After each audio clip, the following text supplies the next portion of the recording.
Good evening friends. तो 19th meeting last time हम पढ़ते थे।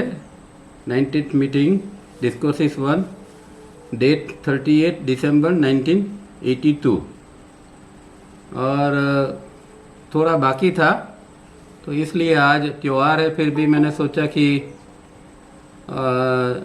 आधा पौना घंटा बैठते हैं, थोड़ी बातें करेंगे और थोड़ा ये पढ़ लेते हैं ताकि ये चैप्टर कंप्लीट हो जाए। तो ये पहले पढ़ लेते हैं, बाद में किसी को प्रश्न है तो प्रश्न में हम प्रश्न लेंगे। अब लास्ट टाइम हमने जो देखा था, सबसे इम्पोर्टेंट जो बात थी वो तावरिया साहब ये कहते हैं कि भाई हमारे अंदर जो इम्पल्सिस आते हैं, इतने वो जो ढेर सारे इम्पल्सिस आते हैं, उसमें से हम कितने का राइट यूज़ करते हैं या कर सकते हैं। तो लास्ट टाइम मैंने देखा था और हम जानते हैं कि भाई एक सेकंड के अंदर 120 इम्पल्स हमारे अंदर आते हैं। तो एक दिन में कितने आते हैं? तो एक दिन में कहते हैं कि 103,68,000, एक दिन में 103,68,000 इम्पल्स हमारे बॉडी ब्रेन सिस्टम के अंदर आता है। और एक साल के अंदर तो इतना बड़ा फिगर है कि पढ़ नहीं सकते हैं, इतना सारा यूनिट हमारे अंदर इम्पल्स आते हैं। और इम्पल्स की डेफिनेशन वो क्या करते हैं कि smallest unit of force, smallest unit of force मतलब कि जो फोर्स माने शक्ति, शक्ति का छोटा से छोटा जो कण है, छोटा सा छोटा जो एक यूनिट है, उसको इम्पल्स कहा जाता है। तो ऐसे इम्पल्स एक सेकंड के अंदर 120 आते हैं और एक साल में तो ढेर सारे आते हैं। पर कहते हैं कि अनफॉर्चुनेटली हम इसमें से बहुत कम का उपयोग कर सकते हैं, ज़्यादातर तो जो है बॉडी ब्रेन सिस्टम में जाके कहीं गुम हो जाते हैं या नष्ट हो जाते हैं। तो कहने का मतलब ये है कि योग हम क्यों करते हैं। तो योग करने का एक कारण ये है कि हम ज़्यादा से ज़्यादा इम्पल्सिस का राइट यूज़ कर सके, और जितना ज़्यादा इम्पल्सिस का राइट यूज़ करेंगे इतनी शक्ति हमारे अंदर आती जाएगी, बढ़ती जाएगी, जिसका हम उपयोग धारणा, ध्यान, समाधि के अंदर कर सकेंगे। तो योगी और एक सामान्य व्यक्ति के बीच में अंतर क्या है? अंतर सिर्फ इतना ही है कि जो शक्ति कुदरत उसको देता है तो वो पूरी शक्ति का ज़्यादा से ज़्यादा उपयोग वो कर लेता है। इम्पल्स के रूप में जो उसके अंदर जो शक्ति आती है उसका ज़्यादा से ज़्यादा उपयोग योगी कर लेता है, और हमारे जैसे सामान्य लोग हैं वो शक्ति का बहुत कम उपयोग करता है। तो यही एक डिफरेंस है। तो हमें साधना इसलिए करनी है कि धीरे धीरे करके हम ज़्यादा से ज़्यादा इम्पल्सिस का राइट यूज़ कर सके, और जो जिसको एडवांस योगा कहते हैं या एडवांस स्टेजिस है, उसके ऊपर हम उस शक्ति द्वारा जा सके। तो ये एक साधक के लिए बहुत इम्पोर्टेंट पॉइंट है। दूसरी बात उन्होंने कही थी नेचुरल स्टेट ऑफ माइंड की, कि हमारा स्टेट ऑफ माइंड कैसा होना चाहिए? Natural state of mind. और नेचुरल स्टेट ऑफ माइंड जो है वो उनका जो डायग्राम है 3 और 3B का जो डायग्राम है वो नेचुरल स्टेट ऑफ माइंड का है। मतलब कि वो अपने अंदर भी अंदर की जो स्थिति है उसको भी मेंटेन कर सकते हैं, और साथ में जो बाहर की उनकी जो ड्यूटी है, उनके जो फंक्शंस है वो भी कर सकते हैं। तो साइमल्टेनियसली दो चीज़ कर सकते हैं, ड्यूटी और अंदर की साधना या अंदर का ध्यान। तो उसको नेचुरल स्टेट ऑफ माइंड कहते हैं, और इसको अवेकननेस भी कहते हैं। और अवेकननेस मतलब कि 100% अवेयरनेस, उसको अवेकननेस कहते हैं। हालांकि तावरिया जी योग सूत्र में ऐसा लिखते हैं कि भाई जो योगी होता है, सामान्य आदमी तो 40-50% अवेयरनेस का ही उपयोग करता है, पर योगी जो होता है वो करीब करीब 80% तक का उपयोग करता है। और जो महायोगी और महर्षि जो होते हैं वो 90-95% तक ये अवेयरनेस का उपयोग करते हैं। तो इतना डिफरेंस है हम सामान्य लोगों के अंदर अवेयरनेस की मात्रा बहुत कम है। तो जैसे जैसे अभी बात की कि इम्पल्स का ज़्यादा उपयोग करेंगे तो हमारे अंदर अवेयरनेस भी बढ़ती जाएगी। तो इम्पल्स शक्ति है और इम्पल्स द्वारा हम अपनी अवेयरनेस को भी बढ़ा सकते हैं। तो ये एक पॉइंट भी हमने लास्ट टाइम देखा था। बाद में एक अंदर की क्या स्थिति बनती है उसका बहुत सुंदर वर्णन किया था। वो हमने देखा था यूनिवर्सल माइंड के साथ सेल्फ माइंड जब जुड़ता है तो क्या क्या अनुभूति होती है, वो पेज नंबर 86 इंग्लिश के अंदर बहुत सुंदर रूप से उन्होंने बताया है। जिनको आगे की साधना करनी है उनको खास जानना चाहिए कि ये किस तरह आगे आगे अंदर इस तरह की स्थिति बनती है। तो एक ध्यान की स्थिति के लिए उन्होंने ये पूरा पैराग्राफ बताया था। अभी यहाँ तो पढ़ते नहीं हैं, पर आप फिर से देख लेना। और फिर लास्ट में हमने देखा था कि जो नेचुरल स्टेट ऑफ माइंड जो है वो उसके अंदर जो है वो हमारा जो नेचुरल स्टेट ऑफ माइंड के अंदर हमारा जो इंडिविजुअल माइंड है उसका वो जो नॉर्मली इन्वॉल्व होके जो करता है सब कुछ, ये नहीं होता है। लास्ट पैराग्राफ फिर से पढ़ते हैं, पेज नंबर 87 का। This is actually the natural state of mind. To be divorced from this natural state of mind is to be immersed in our individual tiny self mind or individual mind, and with it our past and future, our pleasure and our miseries, our petty living as a rat in a hole instead of soaring in the entire universe। तो ये जब natural state of mind, तो जैसे हमने देखा कि ये 3A 3B की स्थिति होती है, पर जो अननेचुरल स्टेट ऑफ माइंड क्या है कि उसके अंदर हमारा जो माइंड जो है, इंडिविजुअल माइंड जो है, वो हमारे जो पास्ट और फ्यूचर है, हमारे सुख दुख है, इन सब चीज़ों के अंदर ये पड़ा रहता है। और जैसे कि एक चूहा अपने बिल में रहता है, जीता है, इसी तरह हमारा भी जो जीवन है एकदम सामान्य पेटी लिविंग है, एकदम सामान्य क्षुल्लक जीवन हम जीते हैं। हालांकि हम जो एंटायर यूनिवर्स जो है वो यूनिवर्स के अंदर हम जी सकते हैं, उसके बदले में हम इंडिविजुअल माइंड के साथ में छोटा सा हमारा जीवन, छोटी सी हमारी सोच, इस तरह हम डूबे रहते हैं और जीते हैं। हमारे सुख दुख बस इससे ज़्यादा हमारे लिए कुछ होता नहीं है, और इसी तरह धीरे धीरे करके हम जीवन समाप्त कर देते हैं। तो कुदरत ने इतना सारा ये नज़ारा बनाया है, इतनी सारी चीज़ें बनाई है, अद्भुत दुनिया है। खाली पृथ्वी जो देखते हैं हम, कभी टीवी के ऊपर देखते हैं, तो पृथ्वी के ऊपर ही इतनी सुंदर जगह, बहुत सारी जगह है और इतनी सारी भव्यता है। इन सारी चीज़ों को हम याद नहीं करते हैं, और किसी ने क्या कहा, किसी ने क्या नहीं कहा, क्यों ऐसा हुआ, क्यों ऐसा नहीं हुआ, इसी के अंदर हमारी ज़िंदगी चली जाती है। ये बहुत दुख की बात है। जो पर्पस के लिए जन्म लिया था वो तो याद ही नहीं आता है दिन भर में, और इस तरह ज़िंदगी कटती जाती है और एकदम सब पिक्चर समाप्त हो जाता है। फिर से दूसरे जन्म में वही, तो ये जन्म जो है उसके आधार पर तो दूसरा जन्म है। अब एक ये जन्म जो है वो उसके अंदर जो सारी चीज़ हमने जो छोटी सी ज़िंदगी जी थी, वही छोटी सी ज़िंदगी फिर दूसरे जन्म में भी रिपीट होगी। तो कोई पॉइंट के ऊपर तो हमें जागना पड़ेगा कि भाई ये कब तक चलता रहेगा। कोई पॉइंट के ऊपर तो हम ज़रा जाग के हमारे जीवन को व्यवस्थित करें, थोड़ी जो सामान्यता है उससे थोड़ा बाहर निकले, और दूसरों के सुख दुख है उसके अंदर भी थोड़ा हम इंटरेस्ट ले, दूसरे के सुख दुख के प्रति भी हम थोड़ा संवेदनशील बने। तो ये बहुत ज़रूरी है ये सारी चीज़ों का होना, सिवाय कि हम अपनी छोटी ज़िंदगी के अंदर डूबे रहें।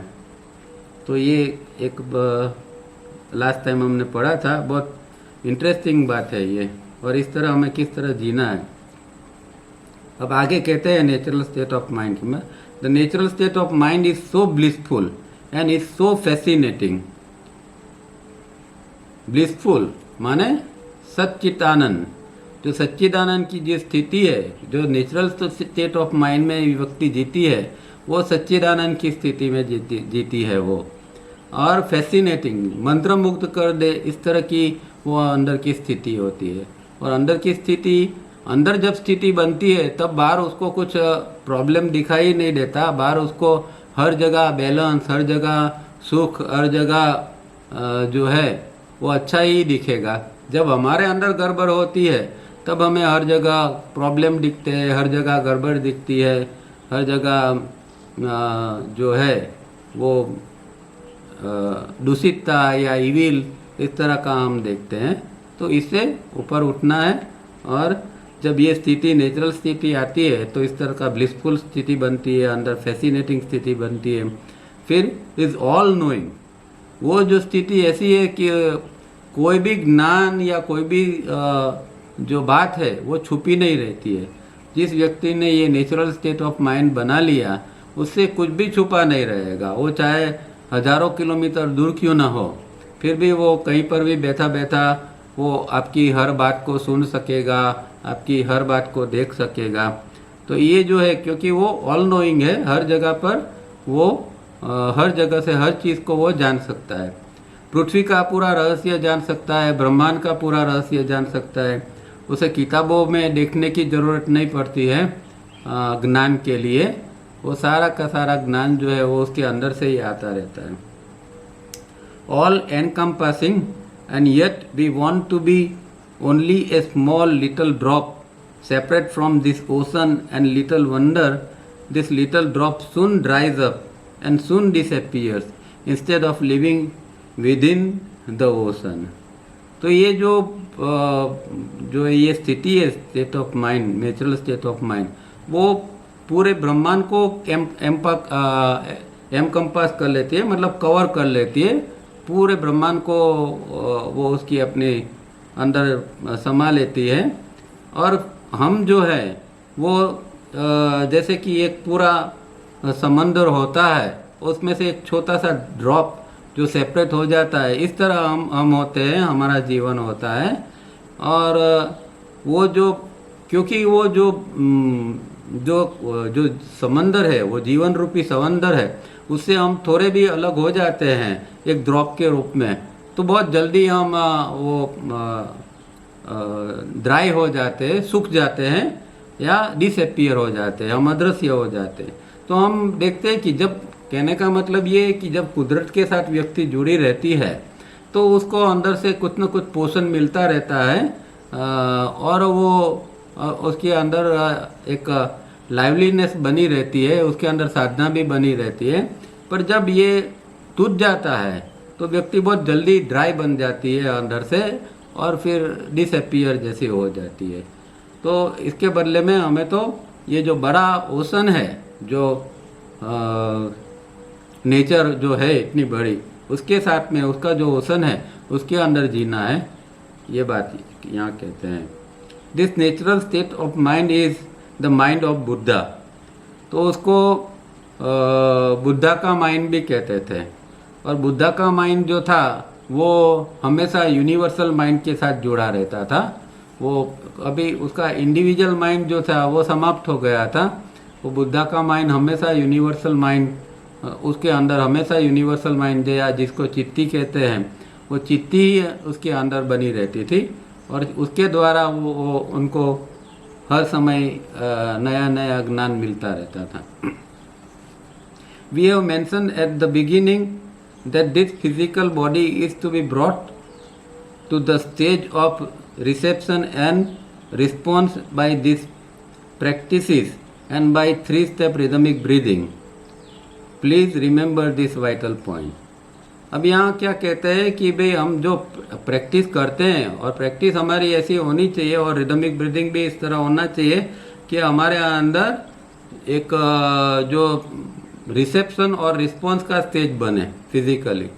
मतलब कि फिजिकल बॉडी हमारा इतना संवेदनशील बन जाए कि हम हर चीज़ को ग्रहण कर सके और उसके मुताबिक उसका प्रतिभाव दे सके।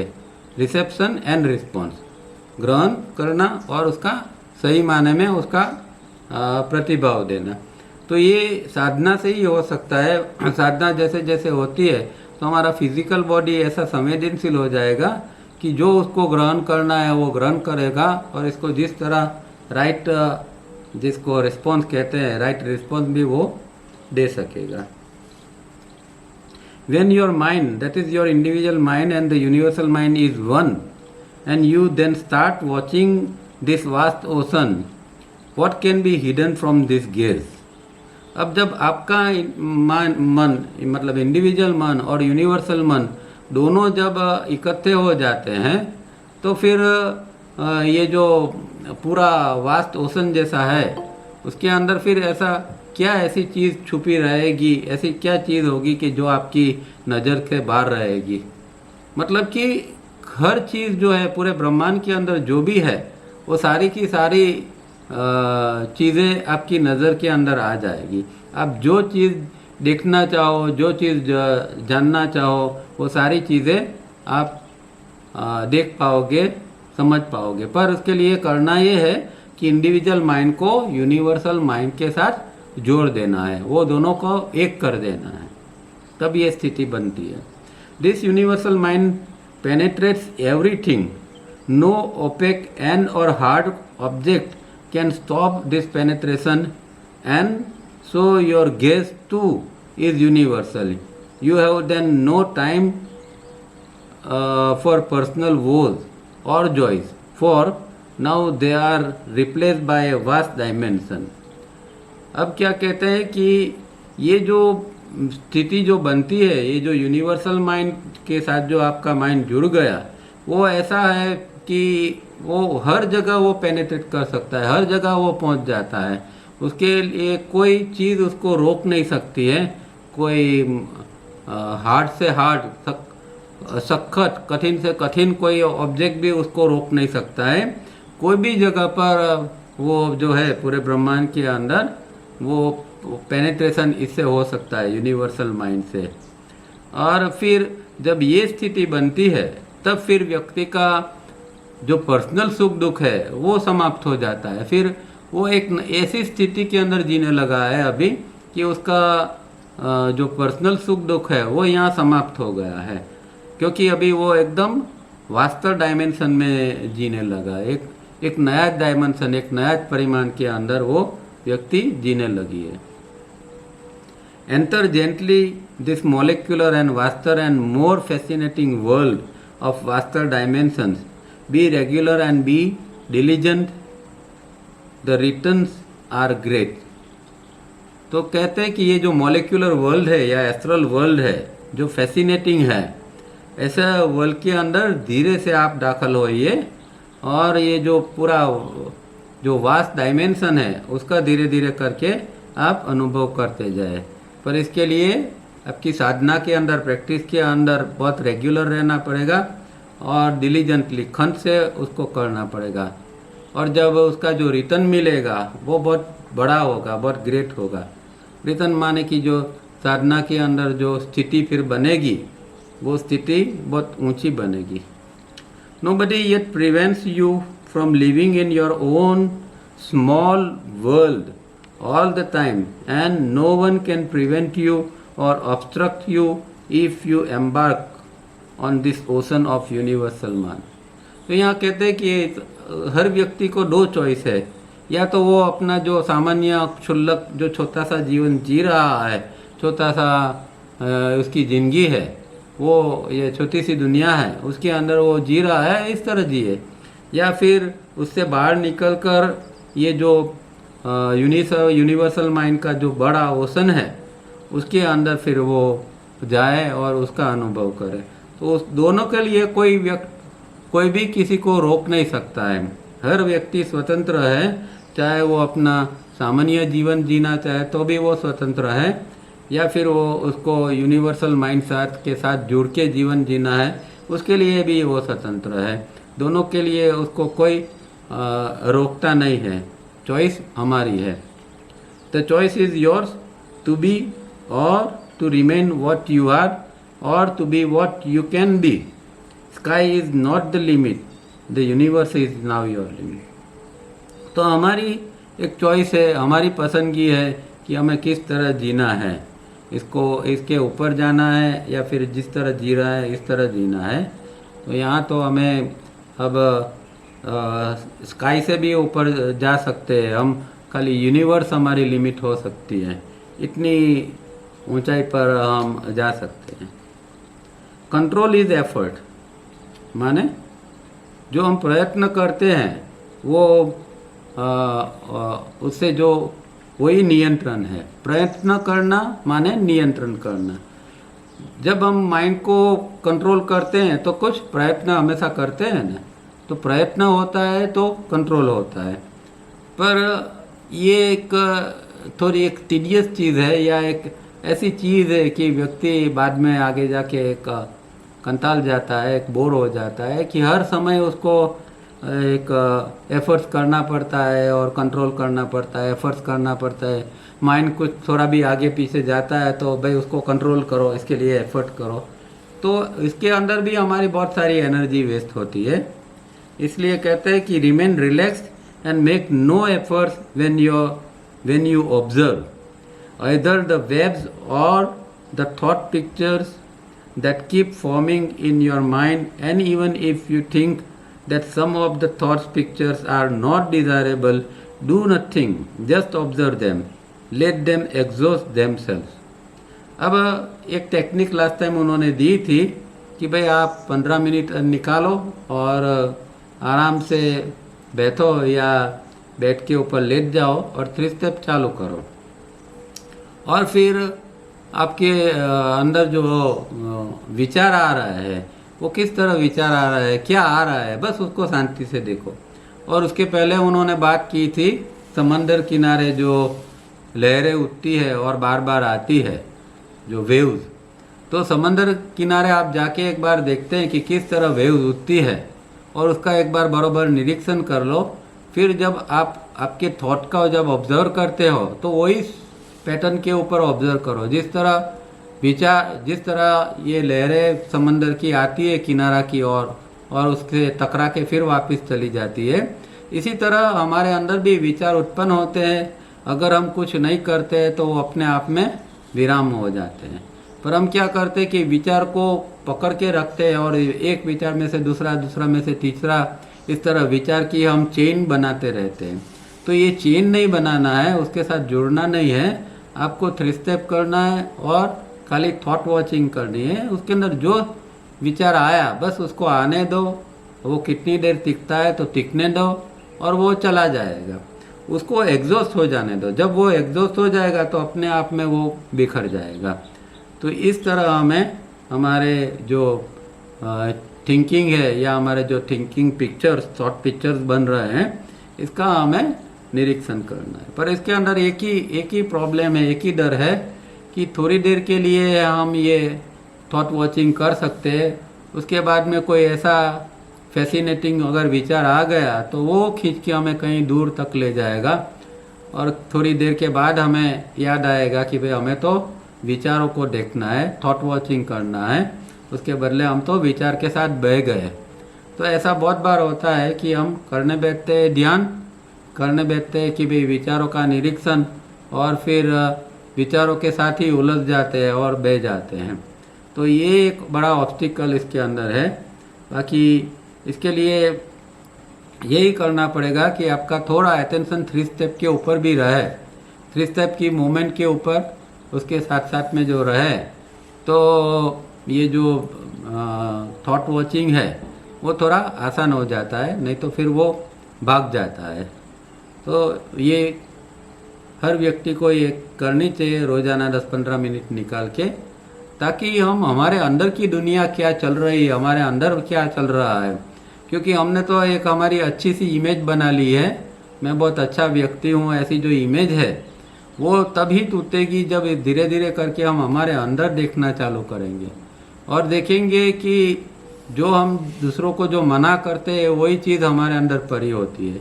जो चीज़ कहते हैं हम कि भाई ये पसंद नहीं है, वही चीज़ हमारे अंदर पड़ी होती है। तो ये एक अंदर का पिक्चर, फिर तो कहते हैं कि भाई ये पिक्चर देखने में ऐसी मज़ा आती है कि आप पूरे इंटरेस्ट से ये अंदर का पिक्चर देखते रहते हैं। तो ये उसका थोड़ा टेस्ट लेना चाहिए और इसका प्रयत्न करना चाहिए। खास करके जब समय है, छुट्टी है, तब तो ये थोड़ा थोड़ा ये सब प्रैक्टिस करनी चाहिए। Thus, being in the most natural state, one breaks the tyranny of the mind and paves the way to liberation। तो जब हम नेचुरल स्टेट के अंदर अभी जीना हम चालू करते हैं, इसमें बनना होता है हम, तब क्या होता है कि ये हमारा जो जुल्मी माइंड है, टायरनी जो माइंड है, मतलब जुल्मी मन है, उससे हम उसको हम ब्रेक कर देते हैं, उसको तोड़ देते हैं, उसके जुल्म से बाहर निकल जाते हैं। अब यहाँ माइंड को जुल्मी कहा है। जुल्मी इस माने में कहा है कि कई बार क्या होता है कि हम कुछ अच्छी चीज़ करना चाहते हैं, साधना करना चाहते हैं, प्रैक्टिस करना चाहते हैं, पर मन जो है वो हमें खींच के कहीं और ले जाता है, जो हम नहीं चाहते हैं ऐसी चीज़ों में वो मन डुबा देता है। तो एक प्रकार का हमारे ऊपर जुल्म ही होता है, हमारे मन का हमारे ऊपर ही जुल्म है, और इसलिए इस मन को तोड़ना ज़रूरी है ताकि हम नेचुरल स्टेट के अंदर आए और फिर हम लिबरेशन, मुक्ति की ओर हम आगे बढ़े। Says Patanjali says the Lord of the mind, the persevere, is ever aware of the constantly active mind stuff, the effect producing cause। ये सूत्र भी बार बार आता रहता है। कहते हैं line Lord of the mind, the perceiver. Perceiver माने दृष्टा। तो लॉर्ड ऑफ द माइंड कौन है? दृष्टा है, मतलब जो अंदर जो ईश्वरी तत्व अंदर पड़ा हुआ है, आत्म तत्व पड़ा हुआ है, वो परसीवर है, वो दृष्टा है, वो माइंड का भी लॉर्ड है, वो माइंड का भी भगवान है। और वो जो है कॉन्स्टेंटली अवेयर हो, एक्टिव, कॉन्स्टेंटली जो अवेयर है किस चीज़ के लिए? एक्टिव माइंड तब। तो अंदर जो चित्तवृत्ति बन रही है, मन के अंदर जो विचार बनते हैं, चित्तवृत्ति बनती है, माइंड तब जो है उसके प्रति वो हमेशा अवेयर रहता है। हालांकि हमारे यहाँ अंदर वो जो है खाली वो परसीवर ही है, वो अभी मतलब कि दृष्टा के रूप में है, पर वो हमारे अंदर कुछ परिवर्तन के लिए कुछ एक्टिव नहीं है। जब साधक प्रक्रिया के बाहर ऊपर निकल जाता है, तब हमारा जो अंदर का ये ईश्वरी तत्व है वो फिर दृष्टा तो फिर भी वो रहता है, पर फिर वो गाइड का काम भी करने लगता है। पर अभी वो गाइड का काम नहीं करता है, क्योंकि अभी शिष्य तैयार नहीं है, इसीलिए वो गाइड का रोल करता नहीं है। जब शिष्य तैयार हो जाता है तो अंदर का ईश्वरी तत्व जो है वो गाइड बन जाता है और साधक को फिर गाइड करता है, वो अंदर से मार्गदर्शन देता है और साधक को आगे बढ़ाता है। और दूसरा इम्पोर्टेंट शब्द है इफेक्ट प्रोड्यूसिंग कोज। ये शब्द बहुत महत्वपूर्ण है कि इसको इफेक्ट प्रोड्यूसिंग कोज मतलब कर्म, कर्म का बीज जो हम करते हैं, जो माइंड स्टफ है, जो चित्त वृत्ति है, वही इफेक्ट प्रोड्यूसिंग कोज बन जाती है। क्योंकि हर एक जो चित्त वृत्ति है उसमें से ही एक्शन बनता है, कर्म बनता है, और कर्म बना तो फिर कर्म का बंधन भी लागू हो गया। तो ये जो है वो चित्त वृत्ति, इसीलिए तो योग के अंदर पहली शर्त ये रखी कि भाई चित्त वृत्ति निरोध, योग करना है तो चित्त वृत्ति का निरोध करना पड़ेगा। क्योंकि जब तक चित्त की वृत्ति है तब तक जन्म मरण चालू रहेगा, क्योंकि तब तक कर्म बना रहता है। चित्त की वृत्ति के द्वारा कर्म उत्पन्न होते हैं, तो वो फिर बाइंड करते हैं, हमें बंधन करता है। तो इसीलिए ये चित्त वृत्ति का निरोध करना वो योग के अंदर बहुत महत्वपूर्ण बताया है। तो ये हमेशा शब्द याद रखना, इफेक्ट प्रोड्यूसिंग कोज मतलब कि जो कर्म उत्पन्न करता है वो चीज़, या फिर चित्तवृत्ति निरोध, चित्तवृत्ति। Who is this Lord of the mind? Your inner consciousness और सोल और ईश्वर, वो हमारा आत्म तत्व या ईश्वर तत्व जो है वही हमारा लॉर्ड ऑफ द माइंड है। और उसके धीरे धीरे हमें क्या करना है कि एक लिंक बनानी है, कॉन्शियसनेस और अवेयरनेस के बीच में एक लिंक बनानी है। और इससे जो बॉडी और माइंड जो है उसके अंदर भी ये बॉडी और माइंड के अंदर भी वो एक अवेयरनेस और कॉन्शियसनेस आएगी तो दोनों सिंक्रोनाइज होके काम करेंगे। अभी बॉडी और माइंड भी जो है वो सिंक्रोनाइज होके काम नहीं करते हैं, तो कॉन्शियसनेस और अवेयरनेस को हम लिंक करना है ताकि हमारे जो पूरी जो सिस्टम है वो एक होके काम करने लगे। Note the words Lord of the mind. It is not one part of the mind observing another part of the mind, as some writers erroneously write as lower mind and higher mind.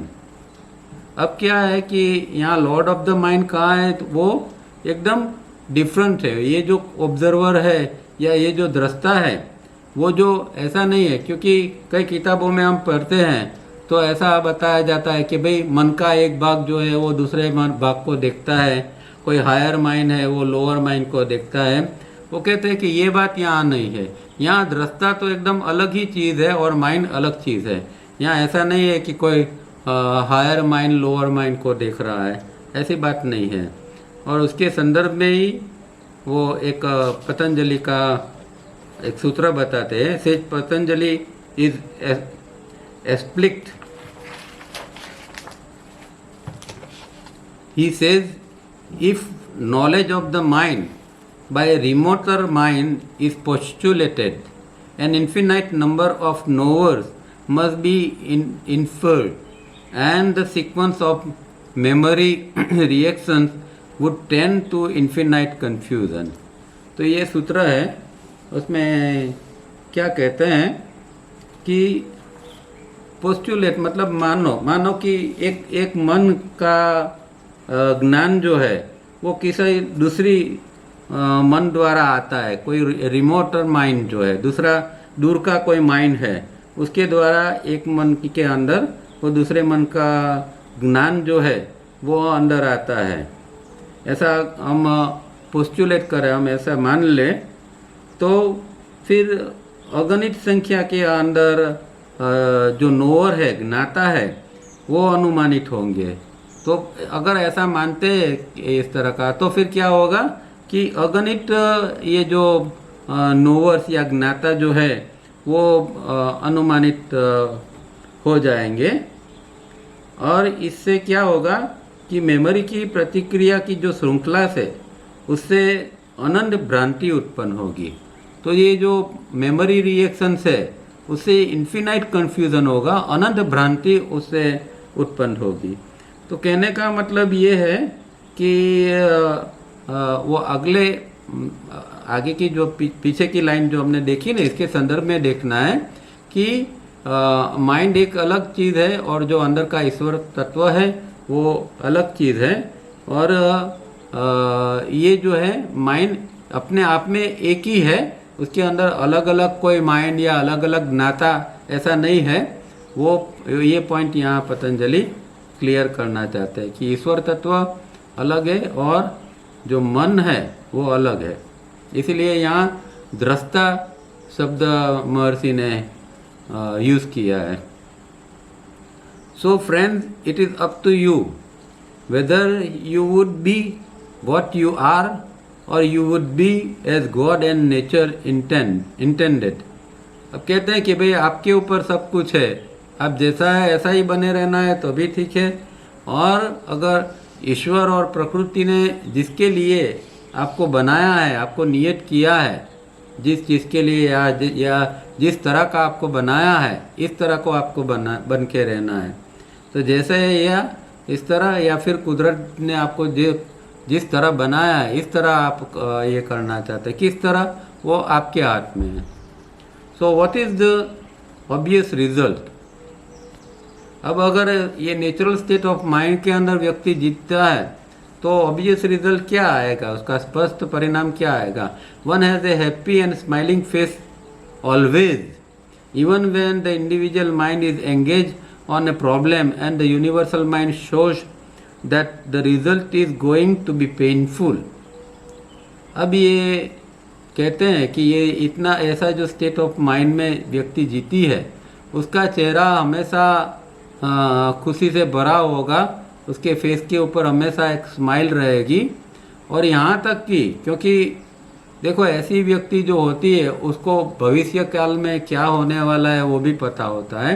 तो वो अगर universal कोई problem है, उसकी life के अंदर problem आया और यूनिवर्सल माइंड द्वारा वो प्रॉब्लम के बारे में वो जानना चाहते हैं और जानता है, और जानने में ये आता है कि भाई ये तो दुख आने वाला है, बहुत बड़ा संकट जीवन में आने वाला है, फिर भी उसके चेहरे के ऊपर से वो खुशी या स्माइल जो है वो नहीं जाएगा, ऐसी स्थिति अंदर बन जाएगी।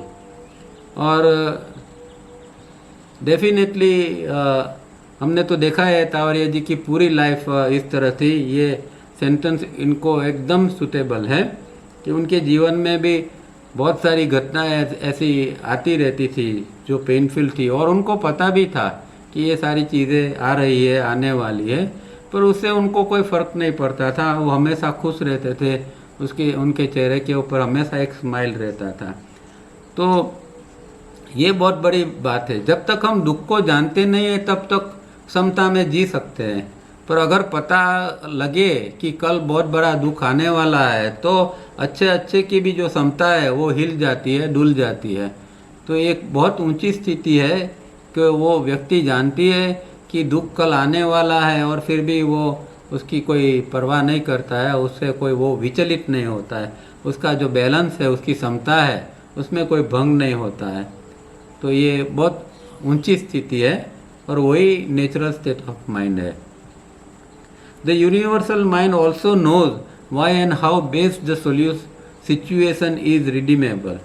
अब जो पेन आने वाला है तो उसका सबसे बेस्ट उपाय क्या है, उसका किस तरह रिडीम किया जाता है, उसको किस तरह सुधारा जाए, वो यूनिवर्सल माइंड जानता है और उसको फिर वो व्यक्ति को बताता भी है कि भाई ये है। पर उसके अंदर भी कुछ चीज़ें ऐसी होती है कि जो दुख है उसको भुगतना है तो वो भुगतना ही पड़ेगा।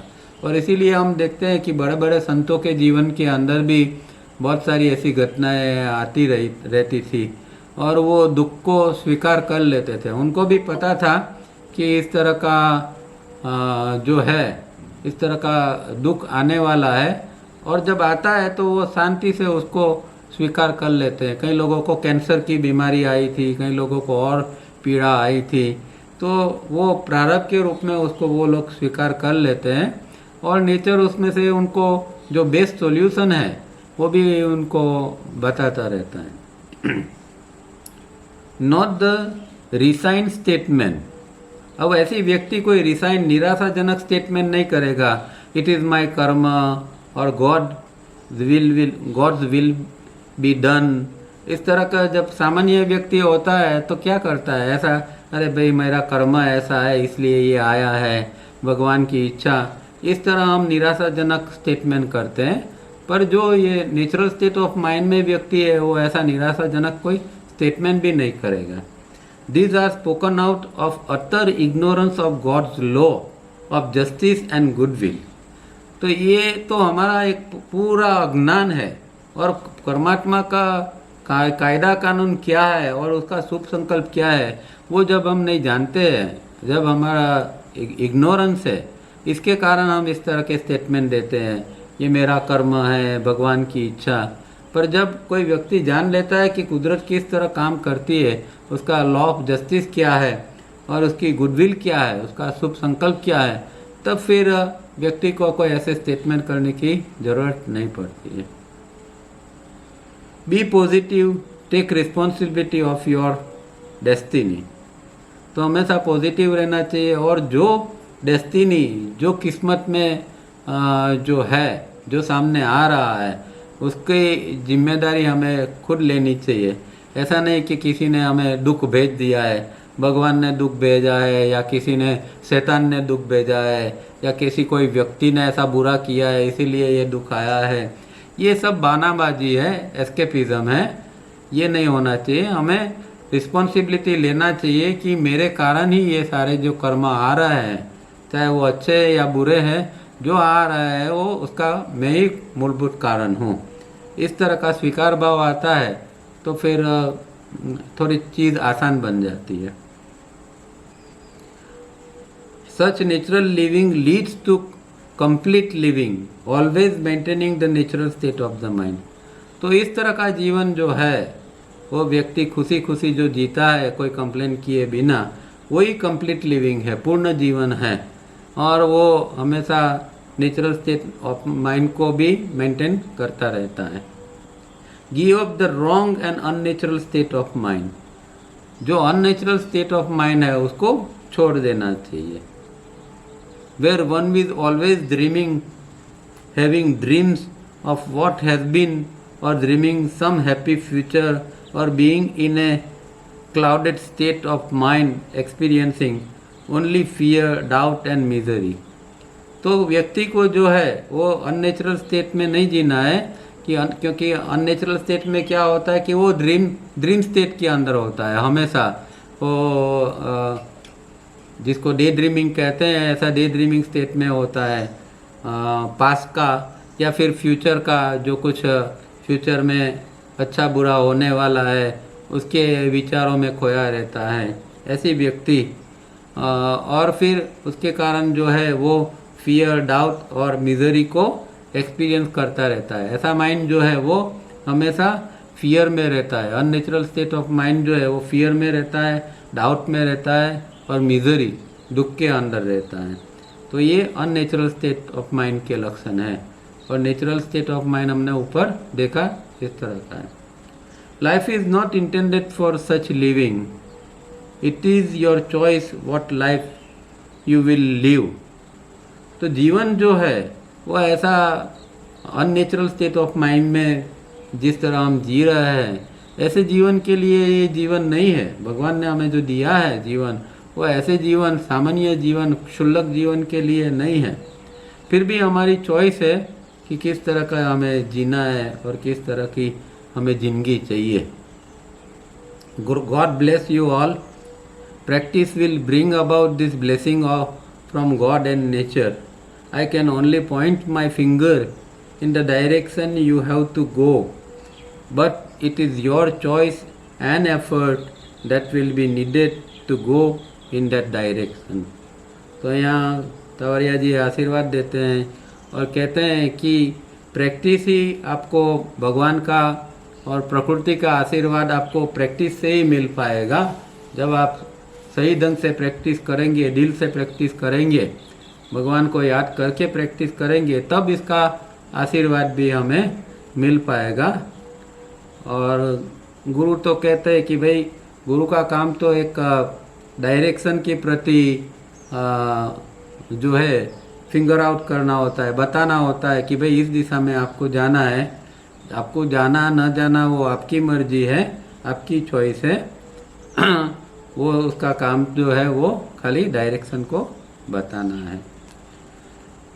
तो यहाँ ये 19th मीटिंग ख़त्म होती है। बहुत सुंदर मीटिंग थी। बहुत कुछ इसमें जानने को भी मिला। तो आप स्टडी करते रहिए, साधना करते रहिए। आज थोड़ा समय है, किसी को कोई प्रश्न है, किसी भी प्रकार का प्रश्न है तो आप पूछ सकते हैं, क्योंकि नॉर्मली हमारे पास प्रश्न के लिए समय ही नहीं रहता था। तो आज थोड़ा समय है तो प्रश्न आप पूछ सकते हैं। सर, हाँ, मुझे कैंडल एक्सरसाइज के बारे में पूछना था। हाँ हाँ, कैंडल एक्सरसाइज की वो तावरिया जी ने बताई थी, जिसके अंदर गॉड GOD लिखना है। तो आपको थोड़ी दूर एक मोमबत्ती जो कैंडल है उसको जला के आपसे 5-10 फुट दूर रखना है टेबल के ऊपर। और फिर इसकी जो फ्लेम है वो फिर आपको उसको टच नहीं करना है, आपको दूर 5-10 फुट दूर ही बैठना है। और फिर उसकी जो फ्लेम है उससे आपको मेंटली GOD लिखना है। मतलब फ्लेम के जो टिप है, उसका जो ऊपर का टोच की हिस्सा है, जो टिप है उसकी, वहाँ जो हिस्सा है वहाँ से आपको G पहले लिखना है, फिर O लिखना है और D लिखना है। इस तरह आप बार बार GOD इस तरह कैंडल से आप 2-5 मिनट तक आपको लिखना है और ये प्रैक्टिस करनी है। पर उसके अंदर ये सारी प्रैक्टिस मेंटल प्रैक्टिस ही है। हालांकि मोमबत्ती हम जलाते हैं पर उसको टच नहीं करना है, उसको उठाना नहीं है, कुछ नहीं करना है। दूर बैठकर उसकी टिप के द्वारा हमें GOD लिखना है। ये कैंडल प्रैक्टिस है, ठीक है। सर वो जो बैठेंगे तो उसके पैरेलल बैठना है, यानी हाँ, टेबल और चेयर हाँ। पर, या फिर नीचे मतलब बैठ जाओ टेबल पर, वो मतलब आंखों के पैरेलल नहीं, थोड़ी हाँ पैरेलल होनी चाहिए। पैरेलल होगी तो ही आपको वो टिप से लिखना थोड़ा आसान रहेगा। आपको पैरेलल रहनी जरूरी है। ठीक है, थैंक यू। ओके। और किसी को कोई प्रश्न है तो पूछ सकते हैं।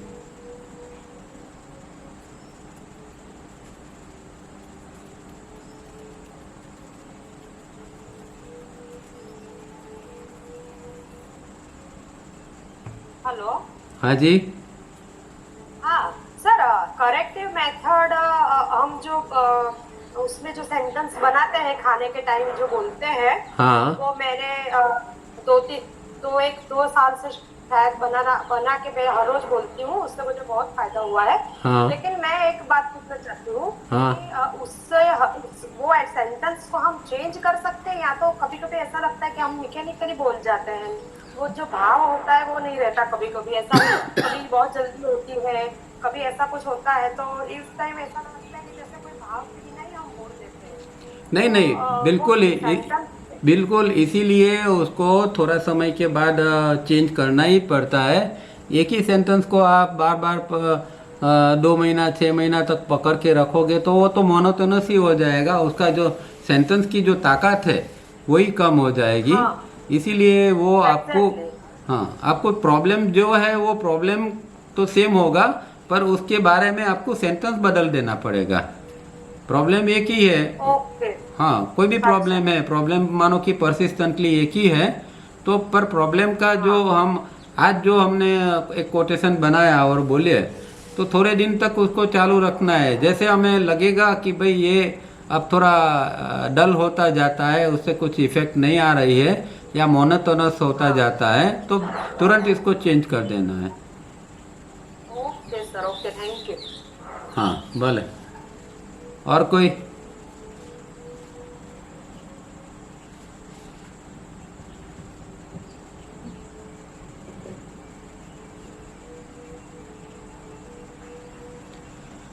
निकिता मैम, मैं थोड़ा सा बताऊं इसमें। हाँ बोलिए बोलिए, बताइए उनको। सर जैसे ना इसमें भी यही है कि अवेयरनेस का तो मतलब ही यही है कि हम उस वक्त क्रिएटिव हों।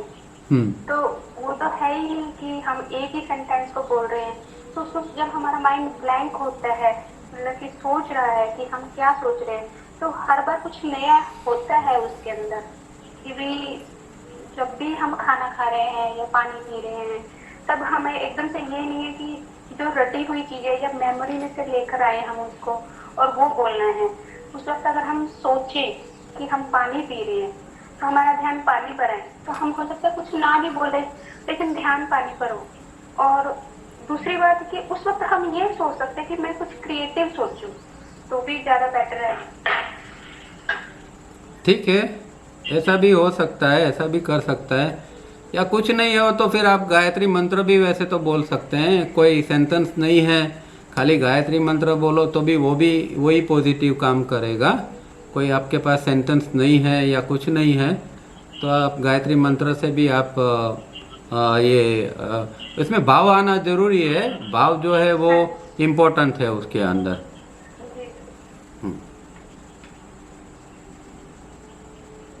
ओके, और कोई?